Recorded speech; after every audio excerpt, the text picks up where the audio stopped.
7.5 साल पहले। तो चलिए हम आपको बताते हैं कि 7.5 साल पहले झगड़ा किस बात पर था। दरअसल बात ये थी कि लाल कृष्ण आडवाणी, जो कि भाजपा के सबसे वरिष्ठतम सदस्य हैं, उन्होंने भाजपा के सामने ये शर्त रखी कि वो उन्हें प्रधानमंत्री पद का उम्मीदवार बनाए। लेकिन नरेंद्र मोदी बिगड़ गए। नरेंद्र मोदी ने सीधी धमकी दे डाली कि अगला प्रधानमंत्री पद का उम्मीदवार उन्हें ही बनाया जाए, और वो भी इसी महीने। ये सुनकर सब सकते में आ गए। खबर जैसे ही दिल्ली पहुंची, आनन फानन में भाजपा हाईकमान की मीटिंग हुई। नरेंद्र मोदी और आडवाणी दोनों के बीच सुलह करवाने का प्रयास हुआ और अंत में ये निर्णय लिया गया कि चुनाव लड़ने के लिए धन की व्यवस्था आडवाणी और मोदी में से जो भी करेगा, पार्टी उन्हें ही प्रधानमंत्री पद का उम्मीदवार बनाएगी। अपने 12 साल के गुजरात के शासन के दौरान नरेंद्र मोदी की मित्रता कुछ बड़े उद्योगपतियों के साथ थी, जबकि आडवाणी के साथ ये सुविधा नहीं थी। धन की व्यवस्था करने में नरेंद्र मोदी सफल रहे। अब उसके बाद घटनाक्रम धीरे धीरे बदलने लग गया। पूंजीपतियों ने भाजपा के सामने शर्त रख दी कि भाजपा को तभी धन उपलब्ध करवाएंगे जब नरेंद्र मोदी को प्रधानमंत्री पद का उम्मीदवार पार्टी घोषित कर दे। भाजपा को पूंजीपतियों के दबाव के आगे झुकना पड़ा और नरेंद्र मोदी को प्रधानमंत्री पद का उम्मीदवार बनाना पड़ा। आडवाणी नाराज होकर कोप भवन में बैठ गए। उसके बाद धीरे धीरे घटनाक्रम बदला। लोकसभा चुनाव प्रचार के दौरान मुकेश अंबानी ने देश में 22 चैनल खरीद लिए। इन चैनल को ये निर्देश था कि वो दिन रात मोदी का प्रचार करे, उनकी रैलियों के भाषण लाइव टेलीकास्ट करे और समस्त विपक्षी नेता यानी आज के विपक्षी नेताओं पर तंज कसने के लिए कहा गया।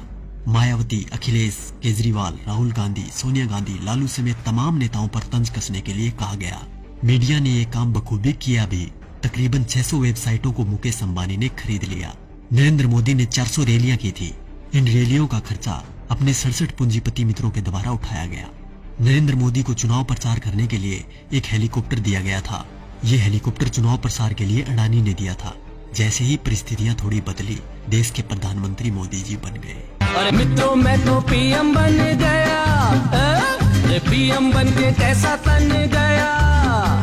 ये विक्ट्री मेरी देखो, ये हिस्ट्री मेरी देखो, जैसे मॉडल मेरे गुजरात का। उसके बाद सिलसिला हुआ कर्ज उतारने का। तो सुनिए क्या क्या हुआ। अडानी को ऑस्ट्रेलिया के क्वींसलैंड शहर में खनन के लिए 600 करोड़ का कर्ज नरेंद्र मोदी ने दिलवाया। उनके पिछले 67,000 करोड़ के लोन को माफ कर दिया गया। मुकेश अंबानी को फ्री में 4G स्पेक्ट्रम दिए गए। इसके अलावा मुकेश अंबानी की कंपनी पर पिछली सरकार द्वारा लगाया गया जुर्माना माफ कर दिया गया। उनके भी कुछ कर्जों का राइट ऑफ कर दिया गया। दैनिक जागरण अखबार ने लोकसभा प्रचार के दौरान नरेंद्र मोदी का बखूबी साथ दिया था, इसलिए इस अखबार के मालिक को मोदी जी ने राज्यसभा में शासन बना दिया। दैनिक भास्कर अखबार, जिसके मालिक वेदांता कंपनी है, उसको मोदी जी ने छत्तीसगढ़ में कोयले की खदान दिलवा दी। जी न्यूज, जिसने दिन रात नरेंद्र मोदी का प्रचार किया और आज भी कर रहा है, उसके मालिक सुभाष चंद्रा को भाजपा ने राज्यसभा शासन बना दिया। और अब बात करें किसान और गरीब लोगों की, तो शायद उनके बारे में मुझे बोलने की जरूरत ही नहीं, क्योंकि सभी नेता कोई भी पार्टी का हो एक ही बात बोलता है, कर्ज माफ, लोगों को नौकरी और लड़कियों को सम्मान।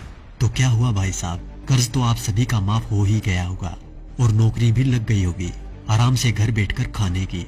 वैसे देखा जाए तो हम जवानों को इस फोन से फुर्सत मिले तब ना। 4G की लहर ऐसी आई है, हमारी आवाज तभी निकलती है जब टिकटॉक और PUBG बैन हो जाए। वैसे भी टिकटॉक के बैन होते ही अंबानी ने 5 बिलियन का ऑफर दे दिया टिकटॉक को कि हमें बेच दो, हम खरीद लेंगे। और रही बात PUBG मोबाइल गेम की, तो PUBG बैन होते ही खबर आई कि हम 4G गेम मैदान में उतार रहे हैं। अच्छी बात है, मेक इन इंडिया होना भी चाहिए, पर शायद अब इस गेम से युवा गलत दिशा में नहीं जाएंगे, क्योंकि इसको गंगा के जल से धोकर लॉन्च किया जाएगा। तो देखा दोस्तों, ये थी खबर। बाकी जो मीडिया दिन रात आपको दिखाता है वो तो सिर्फ उसका प्रचार है।